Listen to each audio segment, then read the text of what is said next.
দেশে করোনা ভাইরাসের নতুন সাব ভেরিয়েন্ট শনাক্ত হয়েছে। এই ধরন প্রতিরোধে নৌ, স্থল ও বিমানবন্দরে জোরদার করা হয়েছে সতর্কতা। আতঙ্কিত না হয়ে স্বাস্থ্যবিধি মেনে চলার নির্দেশনা দিয়েছে স্বাস্থ্য অধিদপ্তর। বুধবার দুপুরে রাজধানীর মহাখালীতে সংবাদ সম্মেলনে এসব তথ্য জানান স্বাস্থ্য অধিদপ্তরের মহাপরিচালক মোহাম্মদ আবু জাফর। সংক্রমণ থেকে বাঁচতে সবাইকে মাস্ক পরার পরামর্শ দেন তিনি। জনসমাগম এড়িয়ে চলা, হাঁচি কাশির সময় নাক মুখ ঢেকে রাখা, কিছুক্ষণ পরপর সাবান দিয়ে হাত ধোয়া কিংবা হ্যান্ড স্যানিটাইজার ব্যবহার এবং সন্দেহজনক রোগীদের দ্রুত কাছের হাসপাতালে নেওয়ার পরামর্শ দিয়েছে স্বাস্থ্য অধিদপ্তর।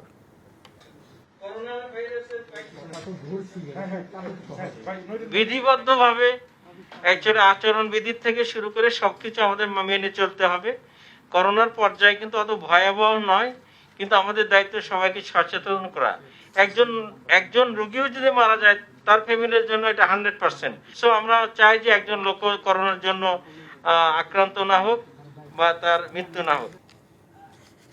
দেশের করোনা ভাইরাস পরিস্থিতির সবশেষ তথ্য জানাতে রাজধানীর মহাখালীর বক্ষব্যাধি হাসপাতাল থেকে আমাদের সাথে সরাসরি যুক্ত হচ্ছেন সহকর্মী লিটন মাহমুদ। লিটন, করোনা প্রতিরোধে হাসপাতালগুলোর প্রস্তুতি কেমন দেখছেন জানাবেন। সামিয়া, আপনাকে ধন্যবাদ।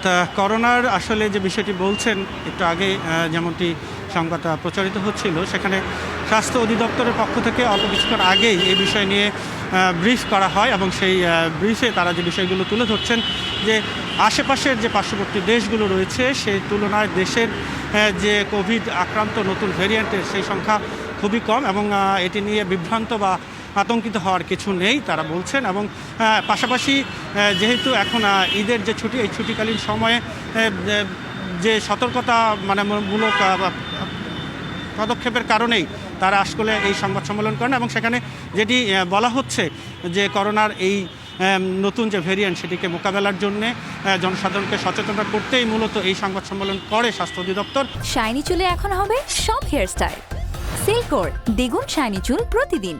এবং সেখানে বেশ কিছু বিষয় তারা তুলে ধরেন। এর মধ্যে জনগণকে মাস্ক পরার তারা আহ্বান জানিয়েছেন। পাশাপাশি হাঁচি কাশির সময় একটু সতর্কতামূলক ব্যবস্থা গ্রহণ করতে বলেছেন এবং সেখানে যে সকল টিস্যু তারা ব্যবহার করবে সেই টিস্যু যেন নিরাপদ স্থানে, যেখানে ডাস্টবিন থাকে এবং ডাস্টবিনের ঢাকনাযুক্ত যে ডাস্টবিন থাকে সেখানে ফেলবার তারা পরামর্শ দিয়েছেন। এর পাশাপাশি যেখানে বেশি জনসমাগম হয় সেই সকল স্থান তারা পরিহার করতে বলা হয়েছে। এছাড়া স্বাস্থ্য অধিদপ্তর যে বিষয়গুলো বলছেন সংবাদ সম্মেলনে, যে দেশে নতুন করে কোভিড আক্রান্ত যদি রোগীর সংখ্যা বেড়ে যায় সেক্ষেত্রে পর্যাপ্ত পরিমাণে যে কিট এবং সরঞ্জাম সেটি কিন্তু স্বাস্থ্য অধিদপ্তরের কাছে রয়েছে। ইতিমধ্যেই দেশের যে সকল স্বাস্থ্য কর্মকর্তা রয়েছেন তাদের কাছে কিন্তু প্রায় 17 লাখ কোভিডের যে টিকা সেটি কিন্তু নতুন করে পাঠানো হয়েছে এবং যথেষ্ট পরিমাণে স্বাস্থ্য অধিদপ্তরের কাছে এই যে টিকা করোনার সেটি কিন্তু মজুদ রয়েছে। এছাড়া নতুন করে আমদানির জন্য তারা বেশ কিছু উদ্যোগ নিয়েছেন এবং সেখানে তারা কথা বলা শুরু করেছেন এমনটি তারা জানিয়েছেন। তো সব মিলিয়ে নতুন করে যে কোভিডের যে বিষয়, জানুয়ারি থেকে মে পর্যন্ত এই পর্যন্ত 158 জন আক্রান্ত কোভিড রোগীকে তারা শনাক্ত করেছেন। এছাড়া জুন মাসে, শুধুমাত্র চলতি মাসের যে জুন মাস, আজকে তারিখ পর্যন্ত 58 জন রোগীকে তারা শনাক্ত করেছেন এবং এই সকল রোগীদেরকে কিন্তু চিকিৎসা সেবা দেওয়া হচ্ছে।